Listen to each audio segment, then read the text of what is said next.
Well, the first flight may have taken off from the coast of North Carolina, but this weekend, the flying fun is based right here in the mountains. News 13's Victoria Dunkle joins us live this morning at the WNC Air Museum. And Vic, what's going on there?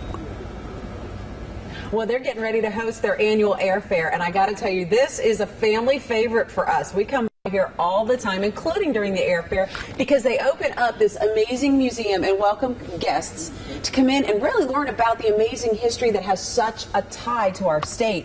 Don Buck and I have been talking. You're the president of the Air Museum here, and we were talking about just the excitement of this event this weekend. It really draws a pretty good crowd, doesn't it? It certainly does. We have upwards of 400 or 500 attendees over the two-day period starting tomorrow. Now, I got to tell people, there's no charge to get in. You do take donations to help keep these beautiful planes looking so great and rebuild and create a piece of history over and over for us. But there's also some flights. You could take plane rides, right? Yes. Well, let's talk about this plane we're in front of here, because you were telling me the story. And this is the best part, is Don and the other members will tell us the great stories behind it. What are we standing in front of? This is a French Marine cylinder Model N, and it was the first aircraft to have a weapon mounted right next to the pilot. Right up here. And even though it would shoot the prop off, they solved the problem by bolting a metal plate on the back of each of the two blades to ricochet any bullet that might hit that in the process of shooting the gun. This was World War I era? World War I. And this is what's interesting, is when you come here, you get this story like this. So they had the great idea of the plane. They had the great idea of making sure that there was an opportunity for our men and women, or the men in the service, to be able to, you know, do their jobs. But then they solved problems too. And that's how we reached the flights and the planes we have today, right? Yes. Absolutely. So if you want to come out, learn a little bit of history, but have a whole lot of fun, it is Saturday and Sunday right here at the Air Museum in Hendersonville. We have a link to all the information at WLOS.com. Click on news links. Coming up, we're going to take a look at some of the other cool planes. I might even climb on board one, give you an inside look. Reporting live in Hendersonville, Victoria Dunkle, News 13. The first air museum in our state isn't on the coast. It's actually right here in the mountains. And this weekend, the WNC Air Museum is hosting its annual air fair. News 13's Victoria Dunkle is live there. And Vic, there are some impressive planes. It is a beautiful plane, isn't it? Now, I've been talking here to Michael Carella. He's one of the members of the Air Museum here. What's the name of this plane? This is a Fairchild 24, and it's one of two versions, and it's called a Red Rover because it has an inverted Ranger 6 engine in it. Okay, I was wondering where the name Red Rover came from. That's the engine. This is pretty plush interior here, and these are the controls. Tell me something. What is it that makes people so interested in coming to the Air Museum like this and checking out these amazing planes? Well, one, you don't see aircraft like this flying that much anymore, although this airplane did fly up to a year ago. Really? And okay. It dates back, the design dates back to the middle 30s. This airplane was purchased by one of our members down in Florida about a decade ago. And you mentioned that sometimes people do donate planes here, but this also is a museum that runs on the donations of the people in the community, right? Yeah, that's absolutely right. All the aircraft in here were donated in one form or another.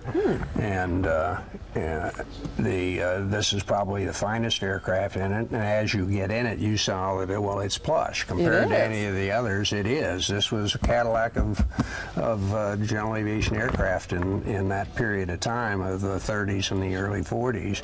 Flew throughout the war, both military-wise and civilian-wise. Very interesting. This is a family event. It goes on tomorrow and Sunday. It is so much fun. You get a piece of history. The kids will learn something. Don't tell them, because they're going to be having so much fun they won't even realize it until afterward. It's a great time. It's here at the WNC Air Museum in Hendersonville. We have all the information for you at WLOS.com. Click on news links. Coming up, there's a really cool little machine out there, and we have some young folks who are ready to go for a ride with me. We're going to take off, sort of, in the next half hour. Reporting live in Hendersonville, Victoria Dunkle, News 13.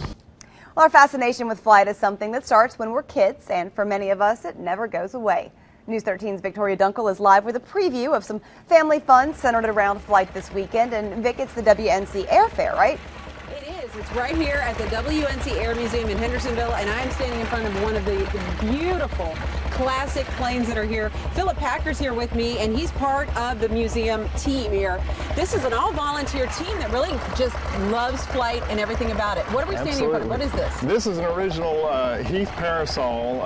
Edward Heath was originally, if people remember the Heath kits that you could build your own TV and so forth, he originally back in the 20s and 30s thought everybody could build their own airplane. So I'd get a kit, bring this home, and this is what I put together? Pretty much. I mean, he was pretty innovative, and it's a fairly rare model. This is a restored model of one of these kits. So I think I'm going to stick to the Lego version and let you guys put those together. Up here's something else we recognize. A lot of us, if you've been to the Apple Festival or the Air Fair, you've seen the ornithopter here. Yep. And so this is one of the fun rides that they get to do. We're going to let them fire up and get going there. Right. This is Go ahead and take her off, guys. This is one of our big draws to the Apple Festival because it goes round and round. Go ahead, Dale, and take off there. It's one of the big draws at the Apple Festival because kids, and what I love is that there are kids that their parents are bringing them, and they rode it back when they were kids, so now they're bringing their kids. It's a little, nostalgia moment. Yes. Speaking of kids, we got a couple of lovely ladies who got up early for us this morning. Who are we thanking for the... My two daughters, Laura and Claire, they grew up in this. They have ridden many, many hours with me. I'll drive it. And this is a family event going on in the Air Fair, too. Ornithopter rides are here. What other kind of rides can we get in on? Well, there are regular airplane rides, Cessnas and what is the standard planes.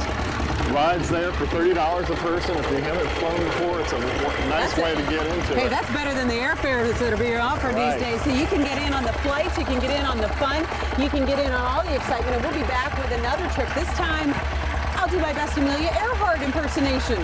Sort of. That's in our next half hour. All the details at WLOS.com. Click on Newsroom. Victoria Dunkle, live in Hendersonville, News 13. Well, the first flight may have taken off from the coast, but the first air museum is actually right here in the mountains. And it's celebrating our aviation history with a special air fair. News 13's Victoria Dunkle is giving us a live preview. And Vic, what's going on in Hendersonville now? Well, we're getting ready right now to check out one of the coolest planes they've got here. This is a Boeing Stearman, and the fellow behind me here, that's Dennis Dunlap. He's the pilot, and he's also one of the co-founders of this Air Museum here in Hendersonville. This is the weekend when they open the doors and welcome everyone in. And Dennis, you actually give folks flights, don't you? Yes, $90 a person, and we'll be doing flights from about 9 till 6 on Saturday and Sunday. What is the reaction when people get to climb on board here? Because I'm telling you, this is pretty cool. I've given rides from 3-year-olds to 96 years old. They all just love it. Never had anybody didn't just thoroughly enjoy it. Now tell us about the plane. Adam's taking some great shots of it. This is a Stearman? Yes, it was a World War II primary trainer for World War II. Now some of us may have seen this around in the mountains in years since then, though, because these were useful for part of the, the core of the mountains, the agriculture business. Yeah, they were most converted from the military to agricultural crop dusters, and there were 2 operators here that ran them starting in the 50s. Now you are, as I mentioned, one of the co-founders of the Air Museum. What is it about this effort here? This is the first Air Museum in our state. Why is it so important to you? What makes flight so dear to your heart? It just started out as a hobby, and it just kind of became one of those things that I just can't get away from. Can't get away from. Hey, can you get away from maybe our cameraman a little bit? Let's fire up this plane and go for a little bit of a ride down there, shall we? Let her go, man. And I'm going to tell everyone how they can get in on the fun. The Air Fair is tomorrow and Sunday here at the Air Museum in Hendersonville. And you can get in on one of these flights. It has a little charge, but just coming out and checking out the museum, no charge at all. All the details at WLOS.com.